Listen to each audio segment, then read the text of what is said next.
ન્યૂઝમાં આપનું સ્વાગત છે। સાણંદ ખાતે વિવિધ વિકાસ કાર્યોના ખાતમુહૂર્ત અને લોકાર્પણ કાર્યક્રમ યોજાયો।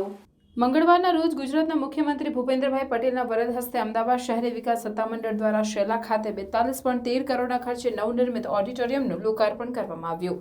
સાણંદમાં સહકારી ખરીદ વેચાણ સંઘ ખાતે ડોક્ટર શાંતિલાલ ત્રિકમલાલ પટેલ સહકાર ભવન તેમજ ગોડાઉનનું ભૂમિપૂજન, મોડાસર ગામના બાણગંગા તળાવના સાનિધ્યમાં રિટેનિંગ વોલ, ઘાટ, એન્ટ્રન્સ, પ્લાઝા અને વોકવે જેવા વિકાસ કામોનું ઉદ્ઘાટન અને ઝુલાપુર ગામના તળાવના કાયાકલ્પ અંતર્ગત બાળકો માટે પ્લે એરિયા તેમજ કોમ્યુનિટી હોલ અને સ્મશાન ગૃહનું નિર્માણ કરવામાં આવ્યું છે।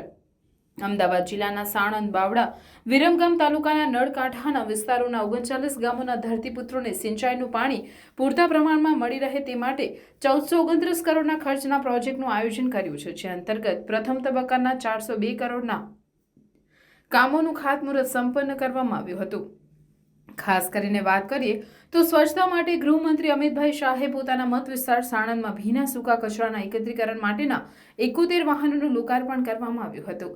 કેન્દ્રીય ગૃહમંત્રી અમિત શાહના સહયોગથી આ પ્રસંગે મુખ્યમંત્રી ભૂપેન્દ્રભાઈ પટેલ, સાણંદ બાવળા ધારાસભ્ય કનુભાઈ પટેલ, વિરમગામ ધારાસભ્ય હાર્દિકભાઈ પટેલ, જિલ્લા પ્રમુખ કંચનબા વાઘેલા, સાણંદ તાલુકા પ્રમુખ વસંતબા વાઘેલા, જિલ્લા અધ્યક્ષ હર્ષદગીરી ગોસાઈ, પાર્ટીના હોદ્દેદારો સહિત ખૂબ મોટી સંખ્યામાં જનમેદની ઉમટી હતી।